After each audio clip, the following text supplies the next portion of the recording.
What's up, guys? My name is Eric. I'm Jesse. And today we'll be doing another one of these discussion videos. Today we'll be talking about adaptions. I got a lot to talk about. Way too much. Now a lot to talk about. Now, for those that don't know, why? Adaptions are essentially are basically just taking the source material and adapting it into a different type of medium. Like, say for example, taking a book and adapting it and just transforming it into a different medium. Like, let's say for example, a film or a game. The most well known right now is comic books being adapted into movies. And nowadays, I think that's the fad right now. You know what I mean? Pretty much, yeah. Yeah. But we have a few personal favorite films as well. In terms, because most of our most of the films that we do love are from adapted works. They come from existing source material. I'd say, for example, the best example would be a majority of a William Shakespeare's works, whether it's Romeo and Juliet, Hamlet, Richard III, etc., etc. And some of them are good, like a 1963 film, Leo. Yeah. Wait. I'm kidding. I thought that's what you were gonna say. No. I was trying to trick you into agreeing with you. No, man. No, I'm too smart for that. No, I'm not. No, fuck. I'm sorry. It's cool, man. Oh man. Yeah, some work, some not so much. Like Baz Luhrmann's foray into adapted works, Romeo plus Juliet. Oh yeah, it's not and, it's plus. I forgot about that. Who the hell does that? I don't know. I guess they're trying to reference, when people carve their names, Jesse plus Magician Valkyria. You know what I mean? It's not gonna happen. I know she's a card, man. Still a card. But what I'm trying to get at is that at least with Romeo plus Juliet, I'm not gonna lie. When I was younger, I actually had a soft spot for Romeo plus Juliet. Plus? Oh, okay. Plus. Okay, Plus Juliet. I just want to make sure, man. I just want to make sure. Yeah, What's wrong with you? Concept? I mean, the concept is stupid. That I understand, but But you can tell that they did not take themselves seriously. I like the way it's shot. I think it's beautifully shot. Oh yeah, I know everyone's instinct is to just rip on it. Yeah, and I don't blame them. But there are good things about it. There are legitimately good things, cinematography, even acting. It's over the top, but but you can tell they were having fun with it. Yeah. So Yeah. And I'd probably say the best known example in terms of a William Shakespeare adapted work would be The Lion King. Which is essentially yeah. What, you don't know? Nah. Yeah, I mean The Lion King. It's essentially an adapted work from Hamlet. What, you never read the story? Well, I mean, if you read the story, is that when the dude's uncle kills his dad to become king? Yeah. Oh. Yeah, okay. Almost exactly the same. It's almost the exact premise. All right. Yeah. Well, I mean, almost, because How did I not see that? When I said it oh my god, it's exactly. This is our education system at being being on display. They're lying, so that distracted me from the fact that it's exactly the same. Well, I mean, sorry. They'll have to make the story accessible to others, because you're not gonna put in incest in a Disney film, right? What? Right? What? That's how it is in Hamlet. Oh. Okay. Well, I mean, would you rather keep all that adult all that adult themes into the Lion King? But I didn't know. I didn't read Hamlet. I know the general story kind of, but yeah, that's what happens. Isn't it also where he has the skull and he's to be or not to be? Yep. Okay. Alas, poor Yorick. I didn't know all that other stuff though. Welcome to a whole new world. Oh man, I'm good. Oh man. And it's not just limited to to classical literature. It can also be like from within our generation, if not at least like a generation or two. I mean, there was different. I mean, there are definitely like a lot of like of those like creepy pastas like going around. Like I think there's like a show or something. That's my cue. Oh, Something God. I'm obsessed with. Oh God! I'm really glad you brought it up. Oh, okay. God. So there's this show called Channel Zero, right? Mhm. You know, you have to understand. I had no life in high school, and the following year, I never went out for reasons I don't want to get into in the video. But Until I came around. No, not even then. You know, it's funny because you invite me places and I can't go. Not that I don't want to. Like, even now, it's like such a struggle just to do the reviews. Again, I don't want to get into why. Let's just say it's a complicated situation. Yeah. So, you know, what do you do when you have nowhere to go? And, like, you know, just, you throw yourself to video games and the internet. And what's in the internet? Well, at that time, creepypastas. Well, I mean, I would say porn, but... Oh, well, hey, man. I don't look at that stuff, man. Hey, so... He's lying. No, man. Hey. I might not have a life, but I have some dignity, man. So No, you don't. Yeah, man, you know. That's a guy who's fallen in love with a card. That's better than, you know, watching porn and shit, man. Right. I don't know, you know, not to hate. If you watch it... well, you have to bring it up, okay? Oh. Hey, I call it as I see it. No, yeah, okay. Let's move on from that.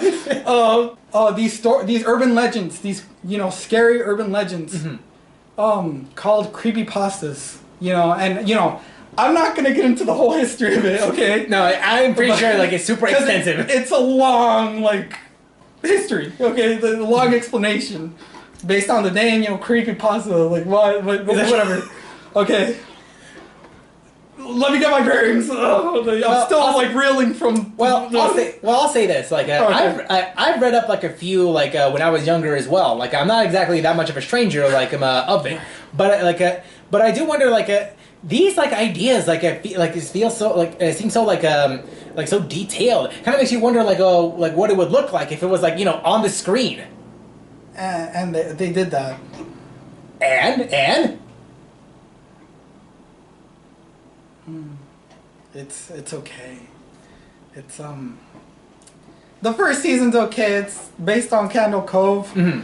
You know, it explains what created the show. That's my issue. Okay, so it's centered around Candle Cove, which is a show for children with kind of nefarious, macabre undertones, right? The only issue I had is like they explained it at the end. You know, they told you what made the show, what was causing all the freaky stuff to happen. And you know, I believe we talked about that in Alien, where like the mystery of it's what adds to the horror, right? You don't know what this is. But the way that this is adapted, like it kind of like takes it away. It takes it away, just like Alien Covenant. You know, it explains what it is. You know, and you'd think it was something like something higher than us, something like, I don't know, a force of nature, an entity, an almighty godlike entity. It's something smaller. You know, I'm not gonna spoil it.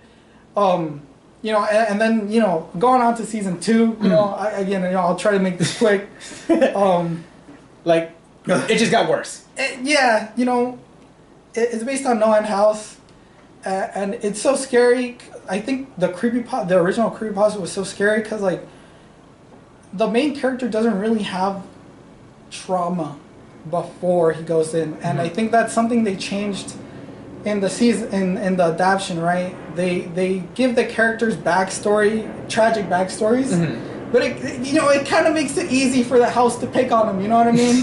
like it's like the reason it was so, you know, scary was because I think his name is David, the one from the creepypasta. Yeah. He has no apparent trauma. You know, he's never kind of like a happy-go-lucky person. Yes, exactly. You know, took the words right out of my mouth. So, but you know, they kind of changed it and like they made a little. You know, it takes the complexity, the sophistication out of it. You know what I mean? the house has to be tactical in order to attack David and the Right. Like it has to find, like it has to put in effort to scare the shit out of him. Yeah. In No End House, you know, like the main character's dad died, and they, you know, it centers around all of that. You know, like even characters, like, other characters suffer from that event. Like, you know, like she of course is tortured nonstop by the memory of her father. You know, and you know, like not being, you know, the feelings of guilt for not being there and stuff like that. But and then her best friend feels bad for not being there during that. Like it's like it makes it too easy. That brings me to season 3. Oh. Based on Search and Rescue. Oh. Mm-hmm. Which you know, again, we're short on time. Look it up. I can't really go into it right now. The point that you need to know is that it has nothing to do with the creepypasta whatsoever. You know, like there's only one element, one, you know, visual element that they both share. That is it. That is it. Other than that, it had nothing to do with the original story. Yeah, exactly. That being said, is it a bad show? No. You know, honestly, it's good. It would be even better if it was its own thing. If it wasn't based on creepypastas, it would be even better. That right. It's a good show. You know, if you look at the reviews, it gets a lot, and I see why. You know, because I feel like some of the writers cared, you know? I mean, maybe it's the studio that didn't let them adapt the story, like... I would say maybe the studios took a few we're kind of afraid of what if what if the audience is not what the original source material had, maybe perhaps it wasn't that accessible. Maybe, but either way they decided to, you know, take too many liberties, and that's my issue. That being said, you know, the actors are good. It's beautifully shot. I think the score is pretty nice too, from what I've seen. But as a creepypasta fan, I feel let down. You know what I mean? Like, I'm a huge creepypasta fan. As an adaptation, you would say that it kind of failed. Yeah, it should have been its own thing. You know what I mean? Its own separate thing. And you know, yeah, I think, you know, that's all I have to say about that, man. You know, it should have been a completely new horror series, horror anthology. Which, if you want, takes some elements from creepypasta, but for the seasons to share the title of the creepypasta, like Candle Cove, you know, No End House, you know, it's man, like, I don't know, yeah. So that being said, I have a similar, you know, gripe, same complaint. It would have been good if it was not based on the original source material, and that's Scream the series. There seems to be an ongoing thing about this. Yeah. So here's the thing. You know, I feel like I don't even need to reiterate this, but you know, I'm going to. Is that when Scream came out, it blew everyone away. I mean, no doubt. It set the standards, man, because it broke tropes. You know, for example, there's the mean girl. I don't want to say anything. You know, I was going to say something else, but the mean girl. Well, you could just say it as they were. Yeah. Or the popular girl, which is the same thing. And you know, we've seen that in other horror movies, like previously, Friday the 13th, Nightmare. You know, other ones. Yeah, and at least the black guy doesn't die first. Don't watch Scream 2. Don't watch it. Don't watch it. I'm just gonna ignore what you just said. Don't watch it. Don't watch it. Yes, but we're talking about the first film, not the other films. Yeah. Well, we're talking about the first film because that's the main influence it took from. No, it breaks tropes. It breaks the you know, archetypes, I guess you could say. Yeah, much like Alien and Friday the 13th. It kind of took up its own mantle, in cinema. Yeah, so for example, you know, the popular, I meant to say, she's not mean to the main character. She's the main character's best friend. You know, she is slutty, but a little bit, but she's not, you know. Well, let's say a hooker with a heart of gold or something. Yeah, you know, she's not. Also, she's not a bimbo. Okay, we see that a lot in horror movies. Okay, where, she's not stupid. You know, she's actually pretty smart. There we go. If you see the movie, she's both smart in pop culture and in survival, let's just say. Yeah, without spoiling it. yeah, just like in the end, the nerd doesn't get the girl. You know what I mean? Like, and the main character loses her virginity and survives. Which again, it's not something we used to see in other horror movies. That being said, that's completely thrown out the window in the series. You've been telling me about this like for a while. You have to understand. The most horrific thing is I saw Scream the series before, and I'm like, wow, this looks awesome. And then I knew it was based on a movie series. I went back for the movie series, like, what the? Like, oh my god! Like, that is such a 180. No, for real. No, you think I'm like exactly no. Like I'm like man, I fell in love with the movie. But the movie made me hate the series. It's like what do I even believe in anymore? Yeah, no, man. So, right off the bat, like, they give you the, like, popular girl, but she's a bitch, like right off the bat, and, like, minorities die first, man, like, oh, I can't do it, man, like, I can't do it, like, this looks too much, like, okay, let me give him, season 1, there's only one Asian girl. Guess who dies after the bitchy girl? Guess who dies? The Asian. The Asian girl. Oh my god. And then the retarded thing is they repeat it in season 2. Oh my god, are you serious? They introduced this new black girl, and I liked her. She's smart. She's funny. She hooks up with the nerd. Like what? She has that personality compared to like. She has a personality. They try to make you think she's one of the killers or whatever. I liked her. Again, guess who's one of the first to die? Oh my god, are you serious? The black girl. It's I don't know. They also like again, Scream was famous because it broke a bunch of tropes. Scream the series does the opposite. Again, it introduces a Latino character, but he's like buff and like mysterious. It's the Latin lover. Oh my The Latin lover archetype, and it's like, what's going on, man? Like, it's like I don't know. Have the producers not watched the first film? No, and they tried really hard. You could tell that they didn't want to do Scream, which is like, then why'd you adapt it? They changed the mask. They changed the freaking hood. I'll tell you why. That's all you need. All these producers just go after the money. That's all. That's all it is to it, really.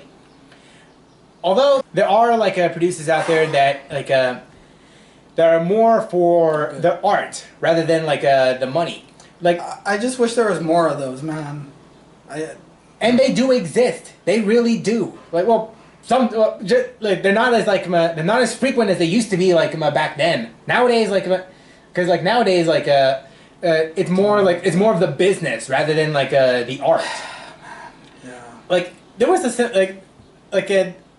simpler time back in the day. I probably say 70s, 80s or so where it was more for the art and all that. Let's say for example The Shining. Yeah, The Shining they did a damn good job with the film. Stanley Kubrick, right? Stanley Kubrick. Okay. Yeah. Yeah, Stephen King can hate it as much as he wants. I feel better now. Yeah, yeah. Look, Stephen King can hate it. I like this. Let's keep going. Let's keep going. He can hate on it all he wants. It doesn't the fact of the matter is that is that Stanley Kubrick managed to take a popular story and adapt it and make it and just made it work. Mm-hmm. Visually, everything worked. I mean, yeah, it's one of my favorite horror films of all time. Yeah, I never forgot.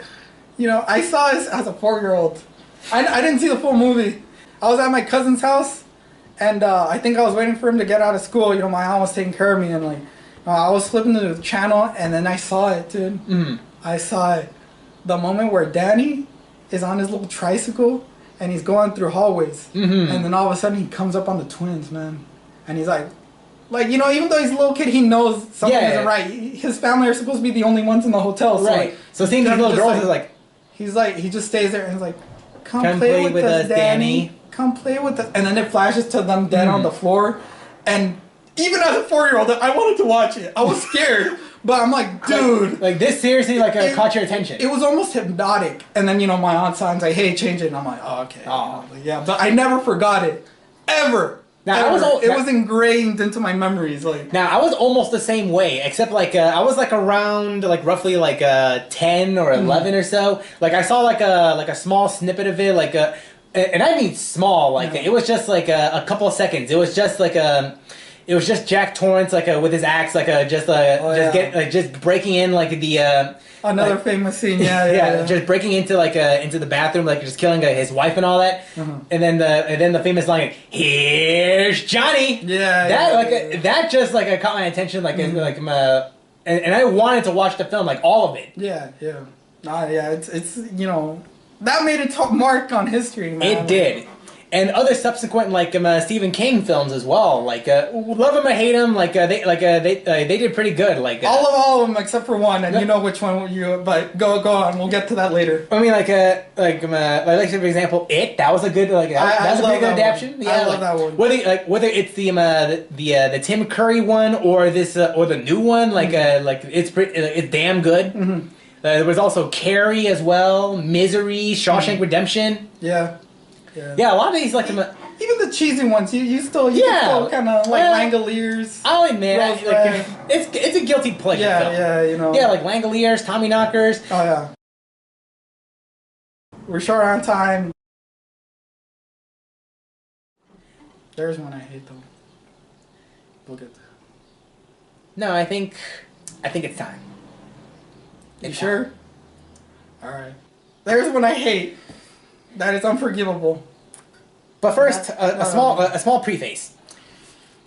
Now, like we've been we are Stephen King fans for the most part. One of the diehards, man. He's the biggest one. Yeah. I even like the bad ones, like Maximum Overdrive. I was actually introduced with Stephen King's works through him actually, back in high school.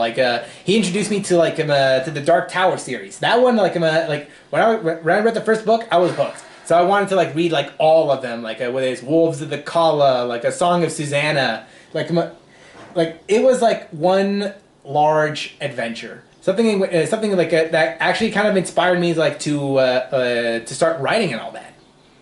And then when I heard that there's gonna be a movie coming out, I was kind of excited. I'm pretty sure you were also the same thing too, right? You were excited about it at first.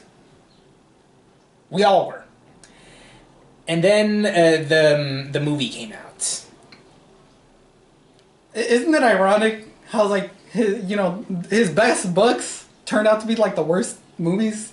For the most part, yeah. But you know that they're stupid, and you can't help but enjoy it. It's I'm referring specifically to Dark Tower, man. Oh. Dark Tower is the best one, and then the movie came out, and it's the worst out of all the adaptions. Oh, yeah. Oh.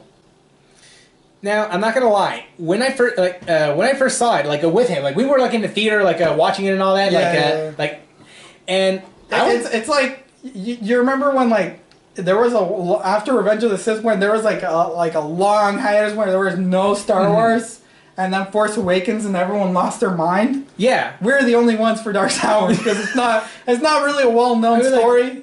But the feeling most of the Star Wars fans had, that's the feeling we had. That was what we experienced. Because oh my god, it's actually turning into a film. Oh my god. Yeah, so we got our tickets. We sat down, watched the entire film, and at first, I kind of liked it. I saw reviews beforehand that it was 18% and all that. What? That's insane. It can't be that bad. It is. It's and then at first it was okay, but at a retrospective, it's kind of the way people felt after watching The Last Jedi, the next few times around, it just got progressively worse and worse and worse. I'll still mess with Last Jedi over Dark Tower though. Honestly. Same here. I don't know, man. Did they even care? It's I feel bad because I think all of the actors cared. Idris Elba. Idris Elba was one of the phenomenal. Yeah, he was probably the only good thing about the film. Well, one of the only good things. Yeah, the kid who plays Jake, he did pretty good. Yeah, he was kind of cool. He wasn't annoying. The funny thing is his mom too. She's not even a major character in the books, but in the movie, she's pretty good. Yeah, she was. Yeah, she was pretty. She did a pretty decent job. Matthew McConaughey. Matthew McConaughey. Like, yo, like it's one of those characters where you love to hate. No, like here's the thing. When I heard Matthew McConaughey was playing the Man in Black, Martin Broadcloak, aka Randall Flagg, I'm a diehard fan. I lost my mind because I couldn't think of anyone better. You know what I mean? Oh, like he has that like way of like it's the way he talks. Yeah, he's cool, but like, and the way he talks, like he doesn't seem like a bad guy, but he kind of could. But he's also really cool. He's a smooth talker. Yeah. You know, it had all the ingredients to be good. Yes, it did, and it wasn't. So like, what happened? I mean, like. I don't know. I mean, first and foremost, it was just one singular film. It's like they were trying to like cram like this epic into a 90-minute film. You think they knew it wasn't gonna be any good and they wouldn't be able to like do more sequels, so they just crammed everything. And the thing is, like, you think that's what happened? I mean, the ending certainly highlighted that. I mean, it's like, you know what? It felt like a fan-made film on YouTube. You know, if it was a fan-made film, I'd mess with it. Yeah. If it was like a Netflix original, like I would. No. Okay. It still has to be good. Okay, fine. If it was a YouTube original, I'd probably like be a little forgiving about it. No. Well, just honestly, a bit. I wouldn't. If it's a YouTube original, because then you know it has a studio behind it, even if it's a small studio. Like I'm saying, if it was a fan-made film. No, but okay, but like, not go ahead. No, but the thing is, considering that it would come from from a smaller studio, it would be slightly forgivable. I still think a small studio could have done better than that. Not a lot. I'm not saying I'm not entirely trying to defend it right now, but the thing you have to keep in mind. The Dark Tower film, was, being supported by a large studio. I think it was Warner Brothers, right? No. It was Sony, wasn't it? No, yeah. Sorry, yeah, you're right. Sony. And they also turned out a bunch of other big films as well. I mean, they were responsible with Spider-Man, for God's sakes. Though they were also responsible with Ghostbusters as well. That didn't exactly turn out that well. You know, I think the only reason I don't straight up hate Sony is because they're still responsible for the Sam Raimi, the two Sam Raimi films, yeah. Spider-Man 1, Spider-Man 2, also even 3, even 3, you have your own opinions. I personally like it. I mean, I like it more compared to the Amazing Spider-Man films. You know, I like Spider-Man 3 more than Dark Tower, so you know, I think that's what counts in the end of the day, man. Jesus. You know, I mean, almost everything went wrong with the Dark Tower. You know what I think? I think the studio had heard, because you know I think Eric. I think you heard that before everyone wanted to adapt Dark Tower. Yeah, everyone. And the thing is, it started back in the 90s or 80s or so, right? Almost 10 years, 15 years. Mm-hmm. I remember there being a not a rumor but an announcement that there's going to be a Dark Tower film and that Ron Howard would be making it. You remember that? Then he gave it back. You know, but you know, I think several studios just passed it, right? Yeah, because it had the potential to be the next Lord of the Rings. You get me? Yeah, I mean, and Sony heard about it, and he's like, "Why isn't anyone taking this? I'll take it. We want it. Here, give it to me." But they did no research. You know, they I don't think they even read the freaking story, man.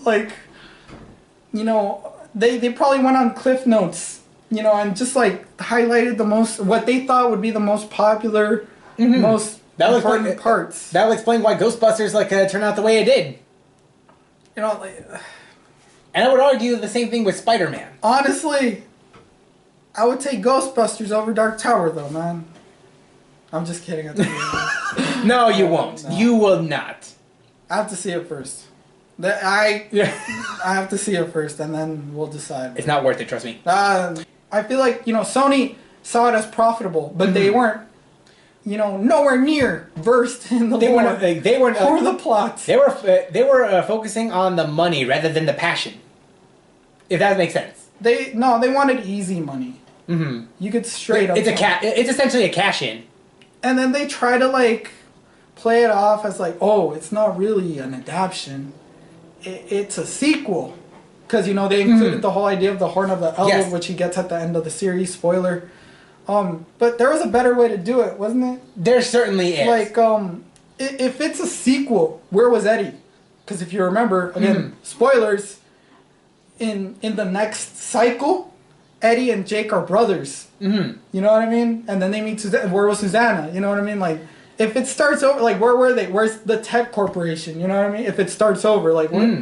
What? It's just Jake. And, you know, they had an Eddie-like character. Yeah, I mean, his friend. Like, why didn't they just make them twin brothers or something? You know what I mean? Like, or like a year apart or something. Right. I mean, like, well, but they didn't take advantage of that.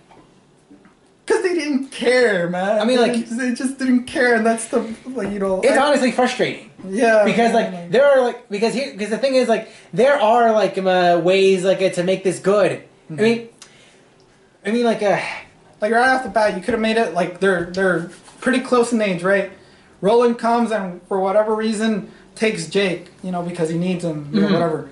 You know, so Eddie grows up with that resentment against... That would have made, like, a good dynamic. He grows up to the age he is when we first meet him, 20-something. Right. You know, and then he meets Jake again. You know, it's his long-lost brother, and he hasn't aged a day. And he finds his kidnapper. So, you know, that I really feel like, you know, Eddie has to come along with them because, like, you know... Right. It's Ka, you know, it's his destiny. But I feel like it would give him a really good dynamic where it's like their adversary. This guy kidnapped my brother, you know? Sure, it was like to save all reality, but I've gone years without seeing my little brother, and this is the guy who freaking stole him. Like, I mean, you know, like, yeah, I feel like that would have been a good dynamic, and then, you know, along the way they run into Susanna, but nope. And then, like, again, you're probably sick of hearing this, but why is it in New York? Shouldn't it take place in Midworld? Like, what? I mean, like the magic, like was in Midworld, like that, like the adventures were in Midworld. A majority of the adventures were in Midworld. Sure, sure, you do like a visit, like visit New York, like as well, but like it was only like for a couple of chapters, and that's it. Yeah, and then in the whole like 8-book series, there's only I think what 1, 2. I guess 3, but one of them's in flashbacks that take place in New York. The rest takes place in Midworld. So why are we focusing on that small like quarter or whatever the hell? Like you wouldn't make Harry Potter and have it take place. Oh wait, they did with Fantastic Beasts, but the main story you wouldn't have it. You know, there's Hogwarts, but have it take place in like London, like what? No. It's like, what's the point? Or Lord of the Rings, but have them get teleported to our world. And like, no. The whole point of an epic is that it takes place in another world. You know what I mean? Epic fantasy, no less. Yeah, exactly. An epic fantasy. You know, like that's kind of a requirement, isn't it? Pretty much. Like you have to have some sort of mysticism in there. Yeah. When you set it in contemporary New York, you just lose the magic. Don't get me wrong. New York's cool. I have no hate with New York, but like again. Like in a fantasy epic, like why make it take place in New York when you have Midworld filled with mutants, you know, elementals? It's essentially post-apocalyptic. You know, I don't even know what to say anymore, man. Like they didn't try, man. They didn't try. Sony saw it, easy money, and then they just they spent what little money they were willing to spend purely on the actors instead of. You know, maybe they were good writers, but I'm pretty sure they you know... They were definitely pulling something out of their ass. Yeah, so... God damn it! It was gonna be good. You know, and I don't blame Stephen King, man. You know, I know Stephen King is not his fault, you know. He can do no wrong in my eyes, man. Didn't he say he liked the final cut?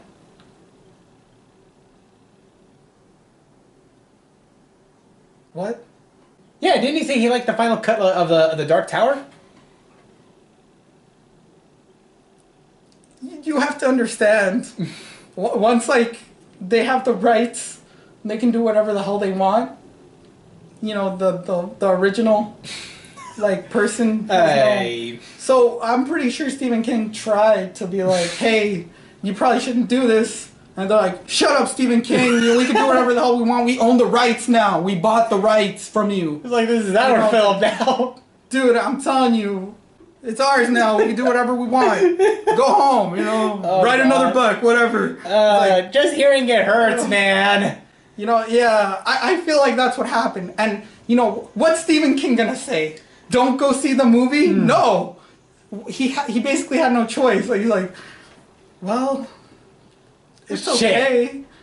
It's cool. I like it. It's different. That's what I'd do if that happened to me. I guess, but... like if I sold my stories and stuff and I noticed that they were doing something like wrong, I'd be like, hey guys, can you like not? And it's like, shut up, Jesse, it's our story now. I'm like, and then it comes out and I'm like, go see it, guys, it's pretty good. Like, even if it's not, but what else can you do at that point? You're not going to talk shit about it. I guess. Because it's still your story. You're still going to make money off it. So, like, how would you, like... How can you say no, I guess, but... And I'm pretty sure they could even, like, sue you if you, like... No, they can. Slander, they can. Like, don't go see the movie. No, like... I feel like at that point, Stephen King, like, had no choice but to say, like, you know what? I like it, But It just doesn't make I don't blame Stephen King, man. Like, it honestly just doesn't make it any better, though. It doesn't. It doesn't. But I'm just saying, Stephen King's still my hero, man. Like, I don't care. I know Dark Tower wasn't his fault, man.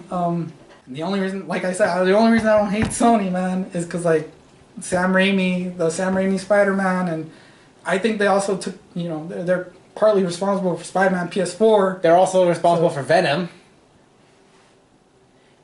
But at least, at the very least, the good thing. I'm not saying shit, all right? I mean, I may have seen the film, but I'm not gonna say shit. You saw it. Is it good though? Is it good? It's good if you turn your brain off. Okay. Well, no, whatever. Okay. Oh. But another topic for another time.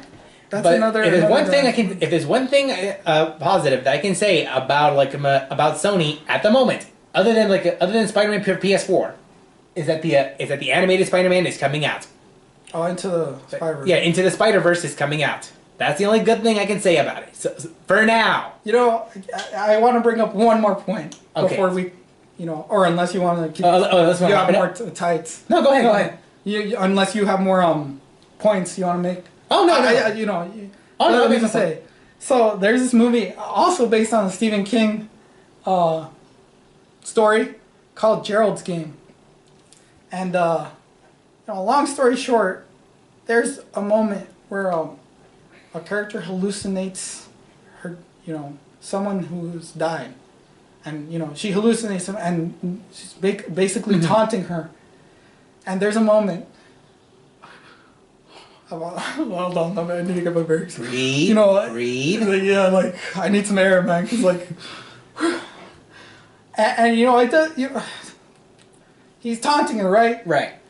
And then there's a moment where, like, he says, "All things serve the beam," which is an ongoing, like, line in the Dark Tower. That small moment was better than the whole Dark Tower movie. Like, for me, that made me feel better. There are people out there. Geralds Game was a better Dark Tower than the Dark Tower itself, so I just want to let, that moment just, That small throwaway line, had more to do with the Dark Tower than the Dark Tower itself. Exactly, and it made me feel so much, but you have no idea. Oh my god. I'm done, I can't wait for the inevitable crossover between the Dark Tower and Gerald's Game. What? What? Hold on. I don't think we need that anymore, unless, but I think after Dark Tower, a lot of people gave up on it now. Now, the studios who did want it and did want to do something good with it, they don't want it anymore. And the thing is, there was supposed to be like TV shows, like a TV series, like they're supposed to continue the story, and then another movie.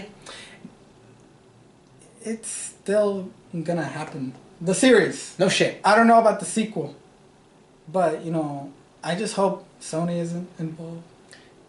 Is it? I just hope they just get their hands out of it. Yeah. So, I mean, I don't think the sequel's gonna happen. Is it? I don't know. I hope not. No one knows. Unless another studio takes over, but then it would be a reboot, wouldn't it? Like, they'd start over, wouldn't they? I mean, who knows at this point? Yeah. And with that, that's our discussions, our semi-depressing a discussion about adaptions. Yeah. Thank you for tuning in. Leave a like, subscribe if you haven't. My name is Eric. My name's Jesse.